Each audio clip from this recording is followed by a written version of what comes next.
Assalamualaikum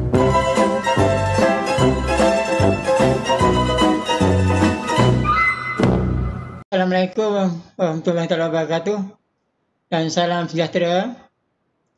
Bertemu lagi kita hari ini dalam kelas online chemistry. So diharapkan anda semua telah bersedia dengan apa? Dengan apa? Dengan alat tulis, buku dan sebagainya. Okey. So pastikan awak dah ready ya. Okey, so hari ini kita pergi pada topik yang tak kurang pentingnya. Kat sini kita akan bincang soalan. Sebenarnya sini ada nota-nota ataupun kita nak belajar handout. Sebab ni awak dah tingkatan 5 dah berakhir dan kita tak perlulah belajar basic-basic lagi kan. Semua saya rasa dah okey. Kita nak mantapkan kita punya pengukuhan soalan-soalan je. Yang basic-basic ni tengok dulu. Kalau ada permintaan nanti kita pergi balik yang basic-basic. Yang awak tak clear ke. Kita pergi benda yang penting-penting je.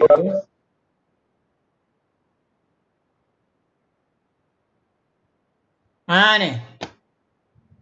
Kita pergi betul kepada soalan. Senang. Daripada soalan ni kalau tak clear macam je lah. Kita pergi tengok basic balik. Okay. Okay. So awak tak perlulah saling pelik-pelik ni. Awak saling dia punya persamaan. Okey, buat A macam tu je. A, lepas tu kita bincang apa sebenarnya. Yang soalan-soalan ni awak baca dan buat je. Okey kan, kalau boleh janganlah semata-mata dengar.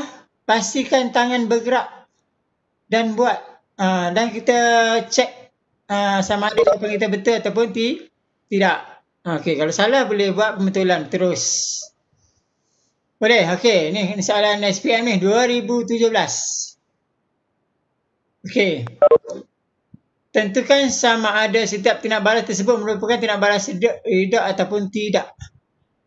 Terangkan jawapan anda dari segi perubahan nombor penguasaan. Sehingga kalau kita nak mendefinisikan tindak balas redak ni ada 4 kan? Ada 4. Apa yang 4 tu? Tahu ke? Ingat lagi? Apakah yang 4? Didefinisikan dari segi apa? Oxidation and reduction.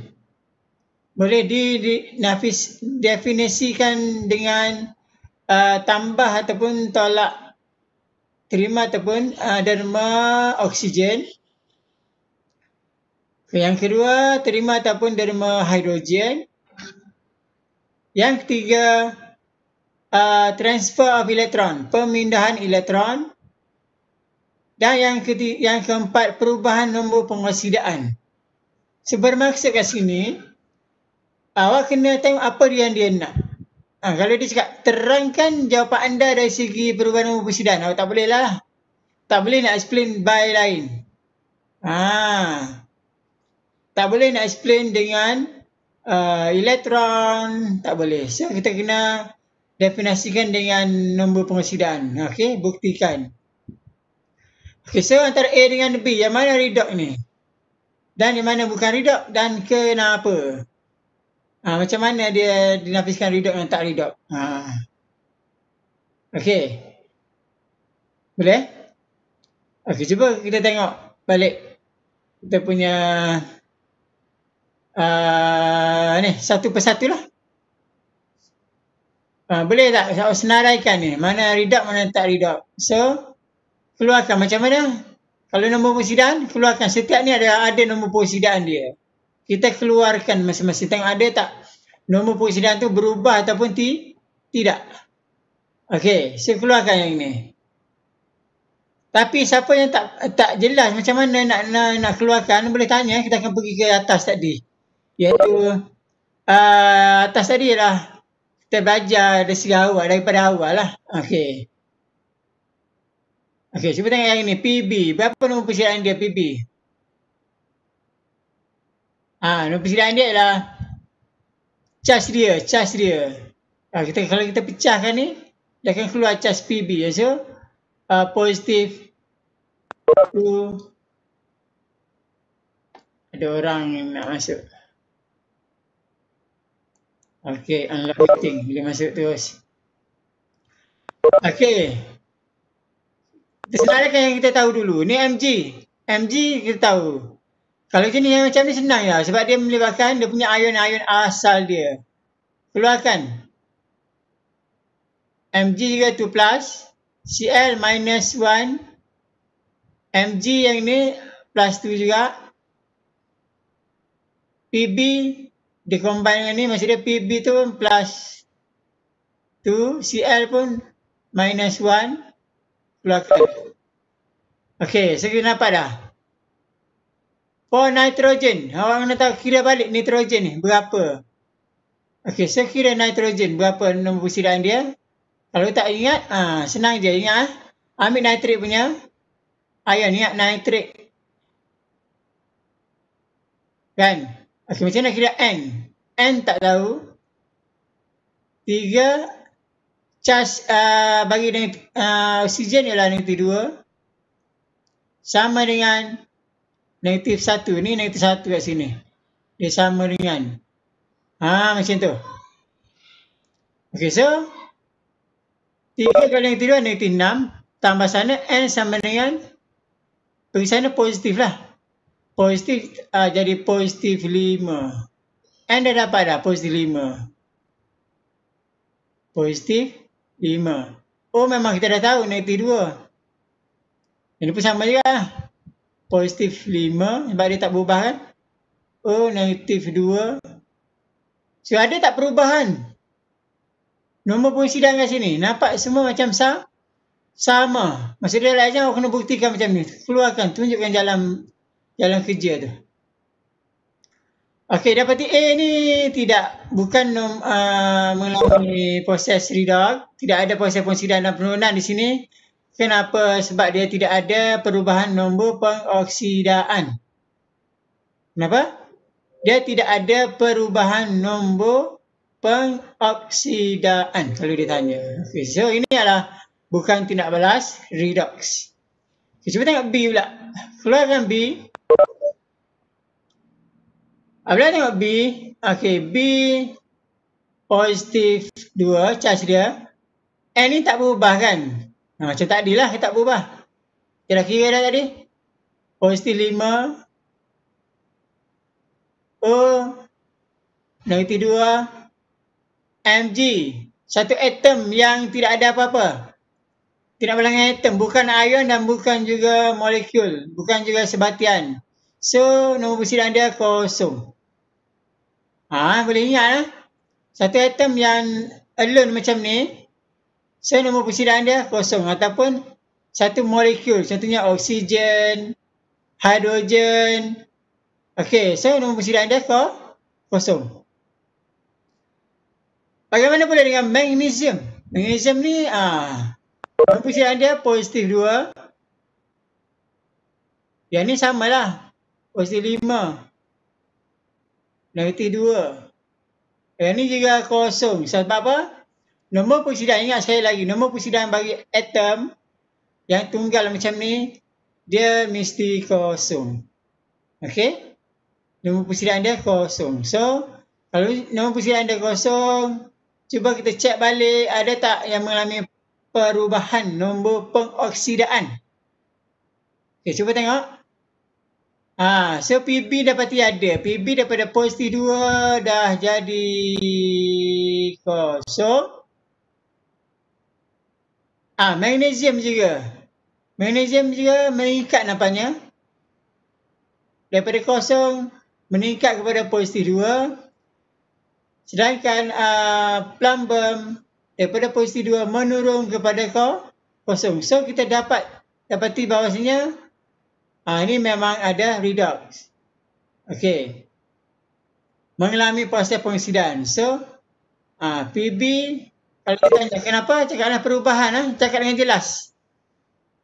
Okey. PB mengalami perubahan nombor pengoksidaan daripada positif 2 kepada, ataupun buat anak panah ataupun bahasa Inggeris, 2 kepada, ataupun anak panah, semua ni boleh.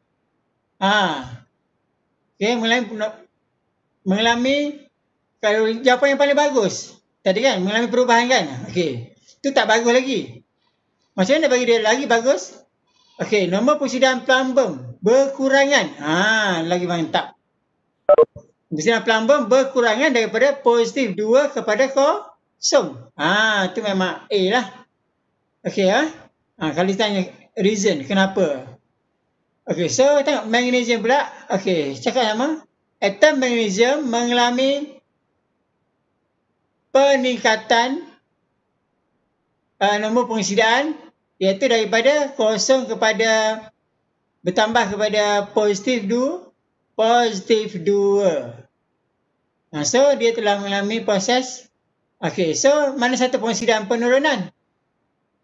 Jadi kita bincang dari segi pengurangan dan penambahan. Ingat jika dia mengalami peningkatan nombor persediaan, dia mengalami proses pengoksidaan. So magnesium atom ni mengalami proses pengoksidaan. So apa bahan yang mengalami proses penurunan? Plumbum. Okey, yang sepatutnya plumbum, ion plumbum lah. Tapi kalau awak buat ion plumbum pun betul. Jika buat plumbum nitrat pun betul mengalami proses. Ini bahan yang mengalami proses penurunan. So, sedangkan magnesium adalah bahan yang mengalami proses pengoksidaan. So, dia ada dua kat sini. Satu mengalami undergoes oxidation or reduction. Atau mengalami proses pengoksidaan dan penurunan. Mengalami lah. Ataupun dia terlibat proses apa. Ataupun mengalami. Satu lagi lah agent. Agen pengoksidaan dan penurunan. Siapa agen pengoksidaan dan penurunan? Bahasa mudah awak terbalikkan dia. Okey, jika magnesium ni mengalami proses pengoksidaan tadi, so dia adalah agen penurunan. So, plumbum ion tadi mengalami proses ataupun dia adalah agen dia mengalami proses penurunan kan? So, dia adalah agen pengoksidaan. Okey. Agen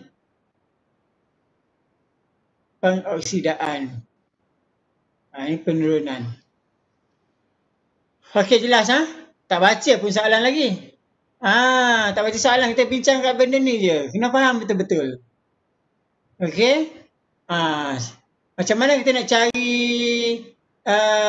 antara A dengan B ni proses pengoksidaan penurunan. Okey, pasal identify agen pengoksidaan dan agen penurunan, kena faham tu. Okey, bukan soalan persamaan ni keluar, dia akan keluar soalan persamaan lain. Tapi awak kena apply. Cara buat tu mesti macam ni lah. Cara kita nak buat. Okey, baru baca soalan. Tentukan sama ada setiap tindak balas tersebut merupakan tindak balas redak ataupun tidak. Terangkan jawapan anda dari segi perubahan nombor persediaan. Okey. So kita tengok jawapan dia. A bukan tindak balas redak kerana tiada unsur mengalami sebarang perubahan nombor pengoksidaan. Okey, kenapa? Kita ceritalah balik. Nak dapat tiada sebarang mengalami ni, kita kena buat macam tadi lah. Ni kita dah buat, baru boleh cakap. Kalau tak buat benda ni, nak cakap macam mana? Nak identify macam mana? Terus kita kena buat benda ni dulu. Okey, barulah boleh buat ayat ni. Okey. A bukan tindak balas redak. Poin pertama. Okey, ni bukan tindak balas redak. Kerana tiada unsur mengalami sebarang perubahan nombor pengoksidaan. Okey. Tak ada satu pun unsur yang mengalami proses pengoksidaan ataupun penurunan. Okey, B adalah tindak balas redox. Okey, bagus. B adalah tindak balas redox. Kenapa? Plumbum mengalami penukaran nombor pengoksidaan. Penukaran ni pun tak berapa bagus kan? Plumbum apa? Plumbum ion. Kalau kita buat plumbum ion mengalami pengurangan nombor pengoksidaan. Itu ayat yang lagi bagus lah. Penukaran ni boleh juga lah. Ni ayat SPM kan. So dalam buku tu boleh dipertikaikan lagi. Okey, seringan saya cakap lah sebab saya lebih pada skema pemakahan. Okey, mengalami pengurangan nombor pengusiran daripada positif 2 ke ataupun kepada kosong, 20. Okey, manakala magnesium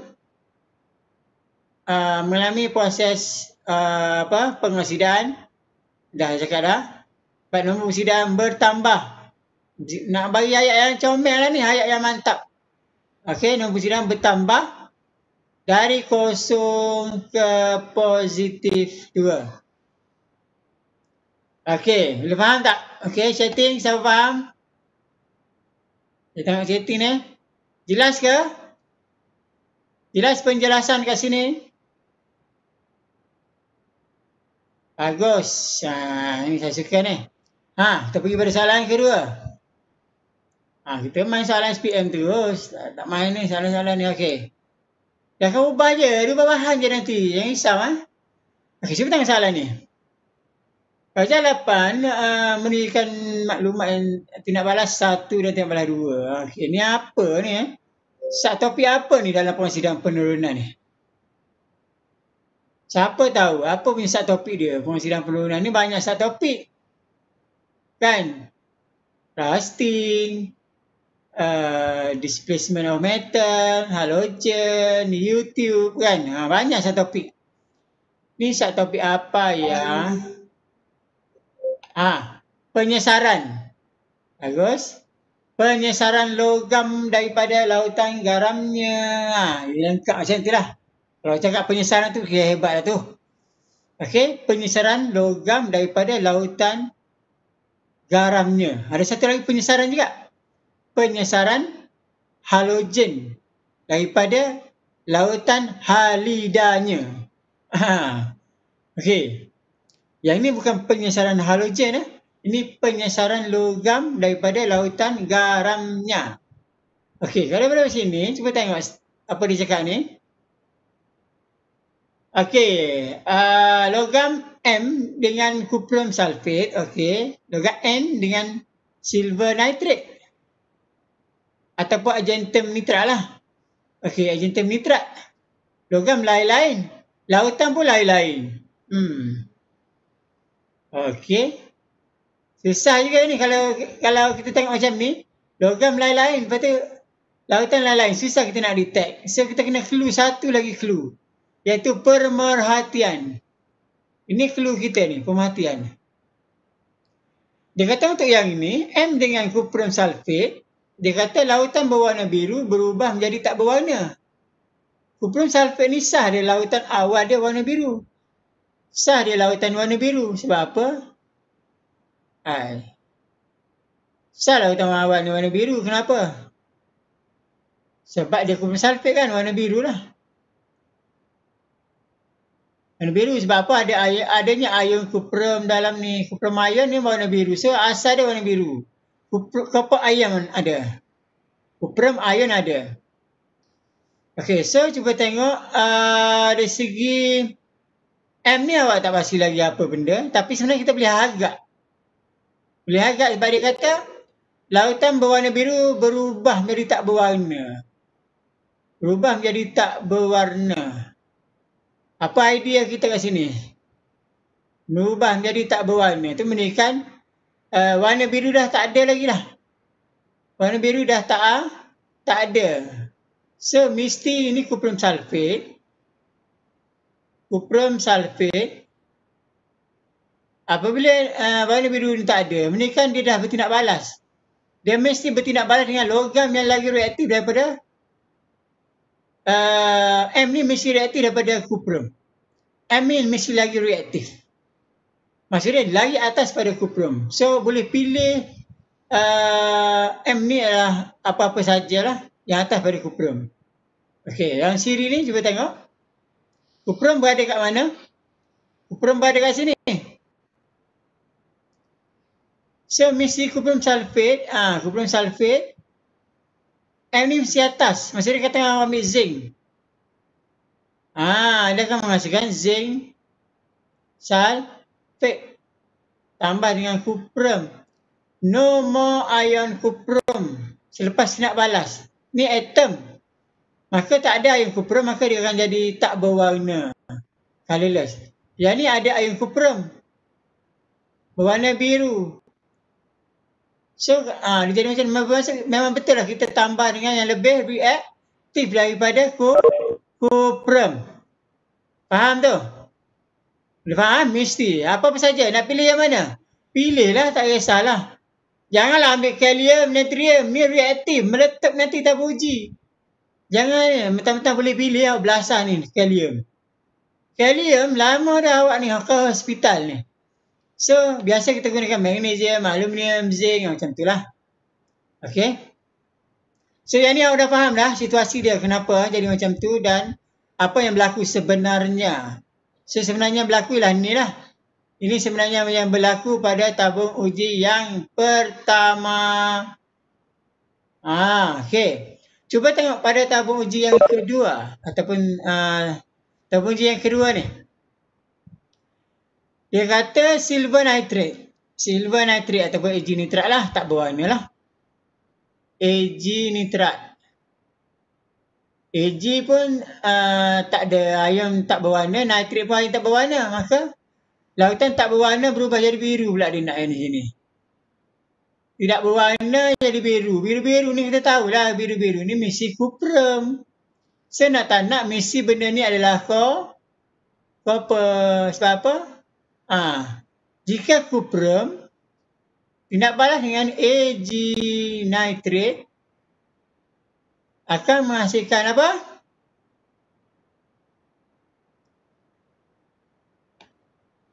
Siapa ni cakap ni? Logam and cuprum. Okey, bagus. Siapa ni? Daripada kita tak nampak. Syaf. Bagus Syaf. Awak yang saya rasa ni ada calon ni. Ada potensi ni dapat apa dia panggil? Straight A. Tapi awak misi kat mana tau? Cuba tengok komen Syaf tu. Dia misi kat mana? Tak balance. Balance ke tak? Dia tak balance. Nitrate depan Ag pun kena letak 2 kan? Betul tak? Depan Ag nitrate tu. Okey. Okey, patutlah hebat sangat. Okey, bagus. Itu sebatan kelas kan, datang tuition. Okay, so dia akan menghasilkan cuprum nitrate dan Ag. Murid yang normal lah, normal. Bukan yang bodoh bukan yang tak pandai. Tak pandai tak buat pun yang ni. Budak yang tak pandai tak buat pun yang ni. Budak yang normal dia buat. Tapi salah juga. Kenapa tak seimbang? Awak kena jadi budak yang cerdik dan lagi bijak. Apabila kita buat bersamaan ni, ingat satu benda saya selalu pesan.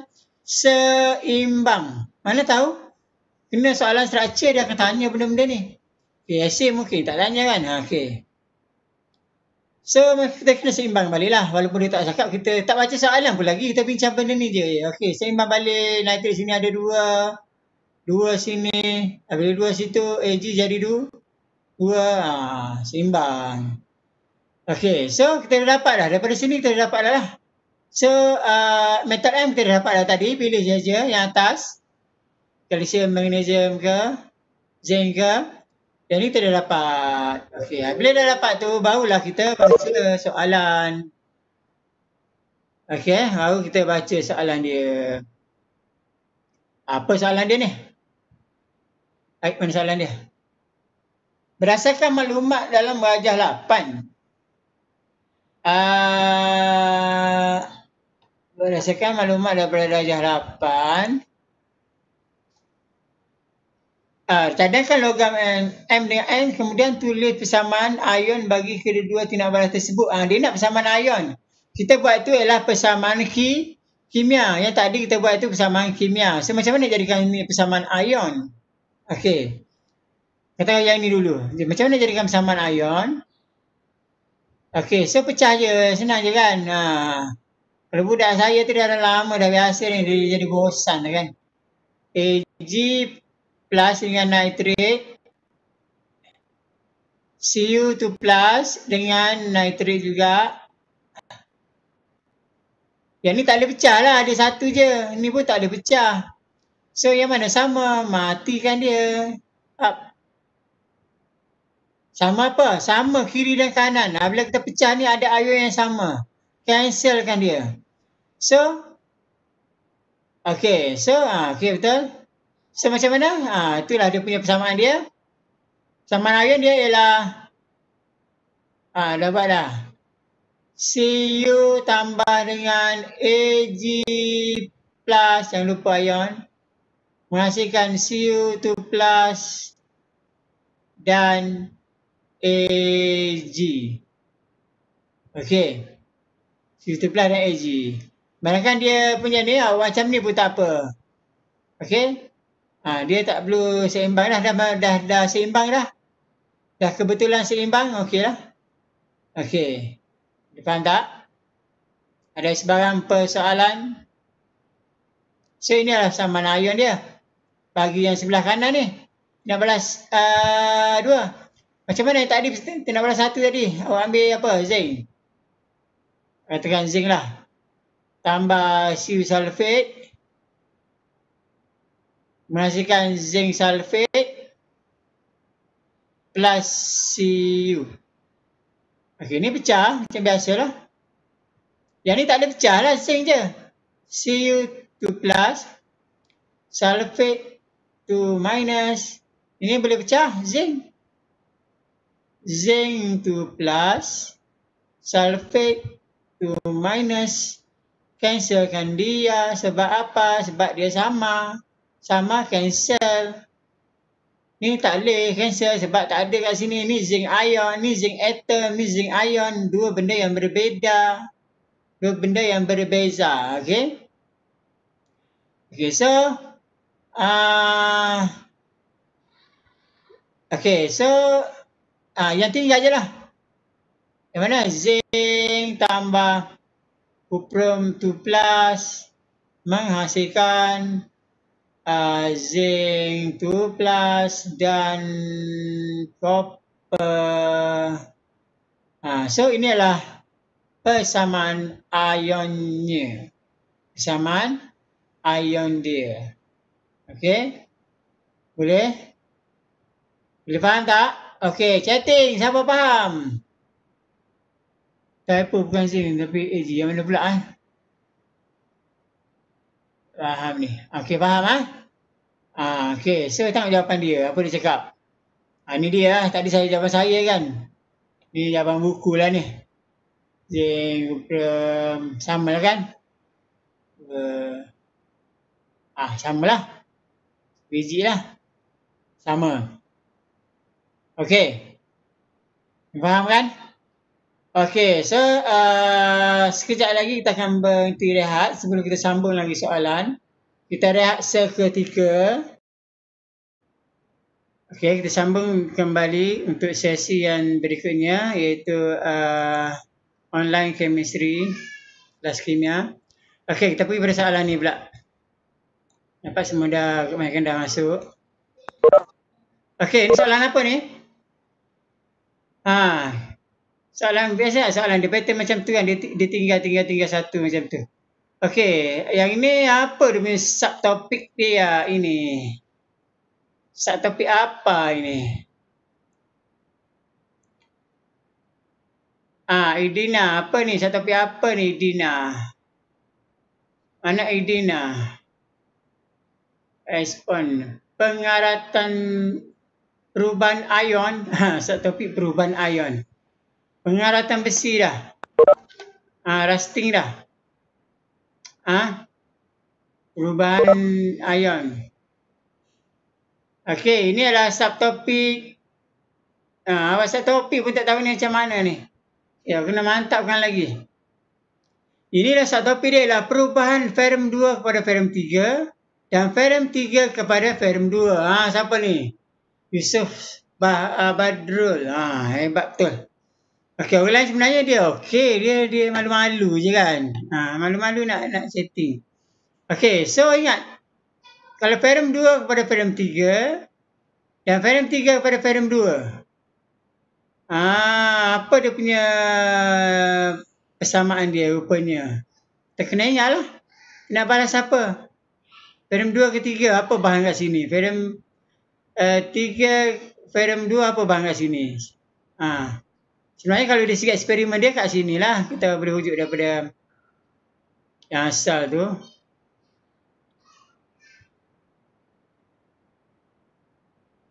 Banyak nak share ni tapi tak sempat. Ni. Okay, kalau kita tengok sini ni perubahan Ferrum 2 kepada Ferrum 3. 2 kepada Ferrum 3. Bermaksud kat sini kita akan menggunakan Ferrum 2. Maksudnya benda yang dalam ni, benda yang perkara apa yang ada dalam ni. Okey. Apa yang ada dalam ni mesti tengok dia kata Ferrum 2. Jangan tak faham pula. Kalau Ferrum 2 dalam ni mesti Ferrum sulfat. Sebab Ferrum sulfat ni Ferrum 2 sulfat. Ferrum sulfat. Dia starting kat situ lah. Okey, so kat sini kita tambah apa? Berapa titis bromin, halogen. Kat sini bromin lah. Ni dia punya eksperimen dia lah ni. Okey, Ferrum 2 tambah bromin. Sebenarnya kita boleh tambah halogen, tambah klorin boleh, iodin boleh. Itu biasa kita guna bromin lah. Okey. So apa yang berlaku sebenarnya kat sini?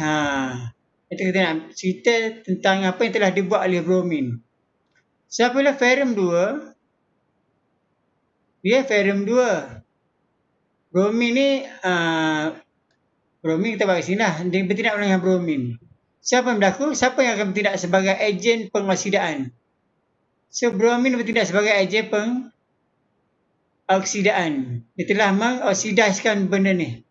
Apa ni? Ferrum 2 kepada Ferrum 3. Dengan Ferrum 2 ni membebaskan satu elektron. Ni kita benda perlu buat. Mesti starting kat situ.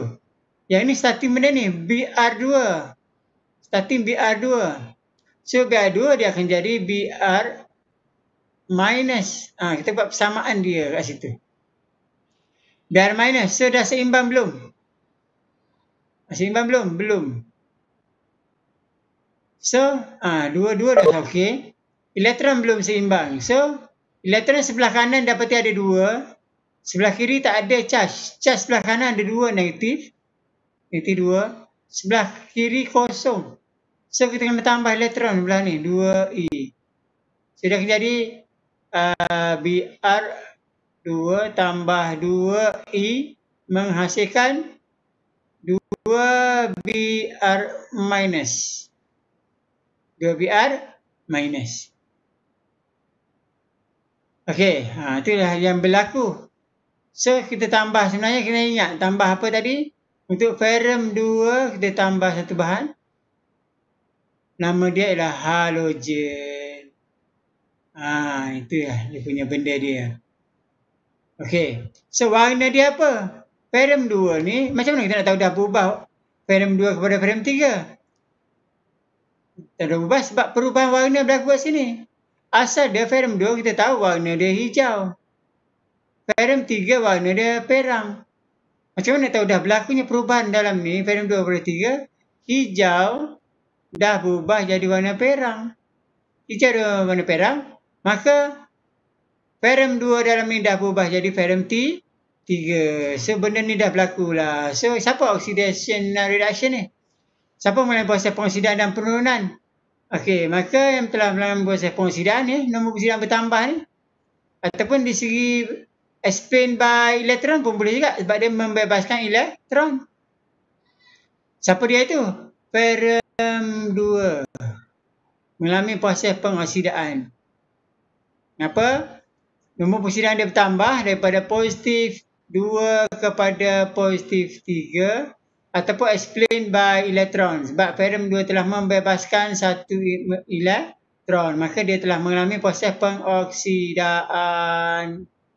Siapa yang berlaku pada sini? Ni bromin. Mengalami proses penurunan. Kenapa awak tahu penurunan? Sebab tengok ni. Ni di segi elektron memang awak jelas lah. Terima elektron. Di segi nombor pengoksidaan nak tengok nombor pengoksidaan dia. Bromin nombor pengoksidaan ialah 0. Ingat satu molekul yang ada dua macam ni nombor dia kosong, ataupun satu atom. Atom magnesium ke zinc ke dia juga kosong. Yang ni negatif 1. Negatif 1.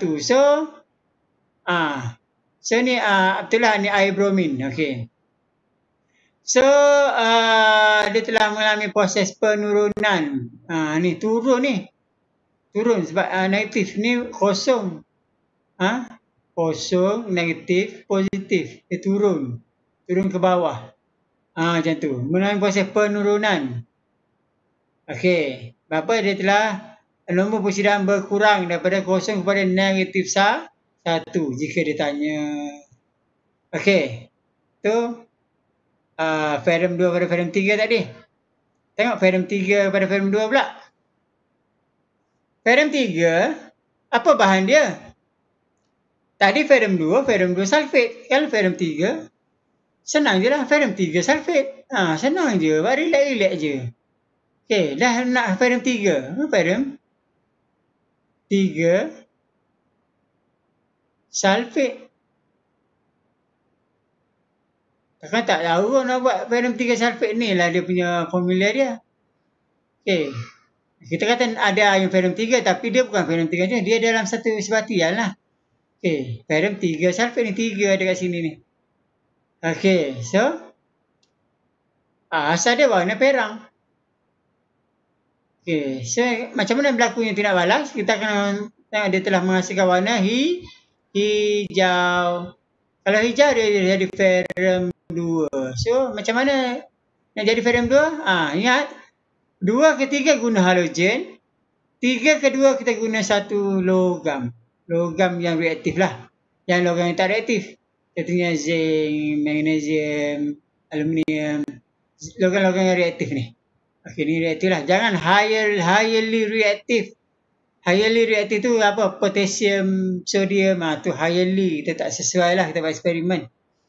Okey, so guna je logam-logam ini. So kita akan jadi macam mana? Okey. So ferrum 3 tadi. Okey, kita dah bincang dia akan berubah jadi ferrum 2. Katakan guna zinc lah. Zinc atom lah. Awak masukkan zinc atom dalam ni. Sebut zinc dalam ni katakan. Okey. Masuk dalam ni.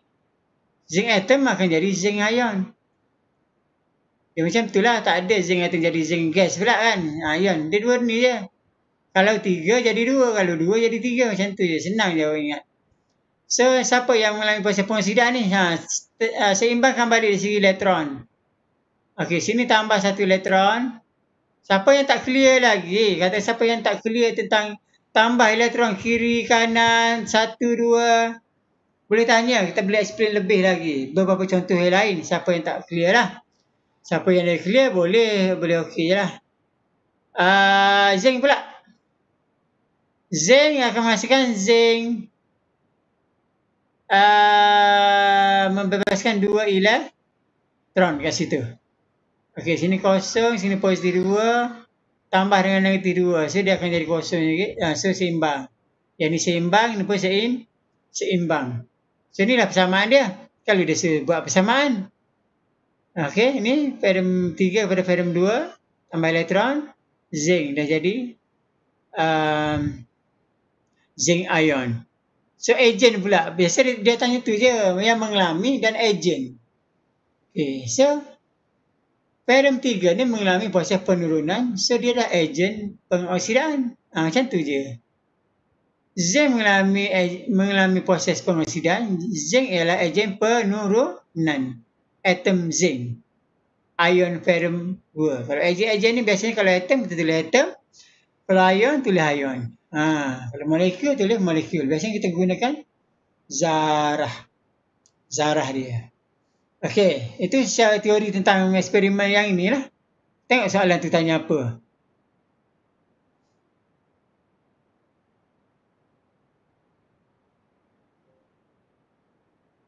Apa nak soalan tadi? Ni tanya apa? Tanya apa? Kita dah cerita tadi kan? Yang ni solution solution apa ni? Solution P, ni solution Q. So, apa bahan yang sesuai? Bahan lah sebenarnya kan. Bahan Q. So, apa bahan yang sesuai kat sini? Tadi kita dah bincang dah. Lepas tu dia suruh kita buat eksperimen pula ni, 10 markah ni. Eksperimen tadi lah. Pada saya punya diagram tadi, saya dah buat prosedur eksperimen dah. Okay, diagram saya tadi sebenarnya nampak je diagram ni. Kita nampak je diagram macam bodoh-bodoh je kan. Ni nampak tak prosedur eksperimen ada. Nama je nampak je diagram kita bincang sini dah prosedur dah kat sini. Prosedur eksperimen. Okay guys. Satu soalan tu. Okay, kita tak punya banyak masa.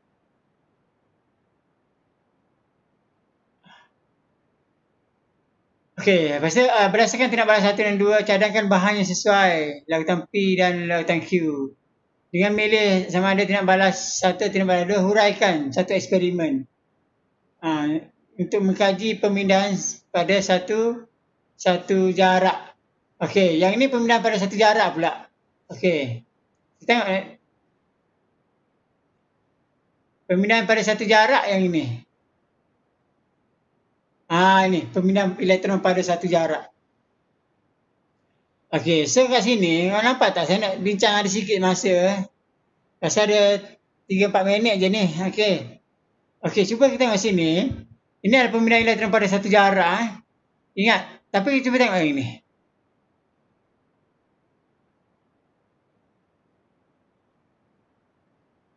Ni. Cuba tengok ini. Cuba tengok yang ini. Nampak macam sama kan? Nampak macam sama. Sama. Tapi konsep yang berbeza. Ini nampak je sama. Ingat, jangan dikelirukan. Jangan dikelirukan. Nampak sama. Ni macam ni dia saja nak kelirukan kita. Nampak? Apa yang beza? Yang ni ada bateri. Yang ni ada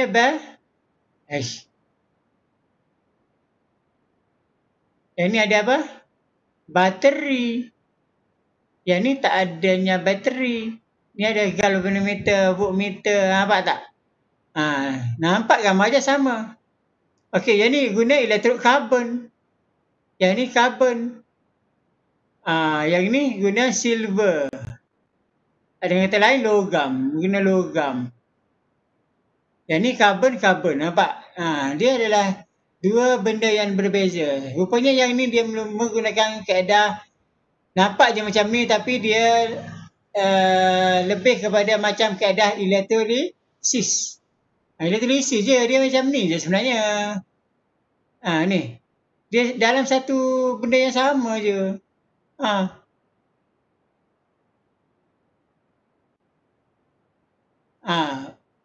Benda yang sama macam tu je. Dia ubah suai je macam ni. Padahal benda sama. Ag, nitrate.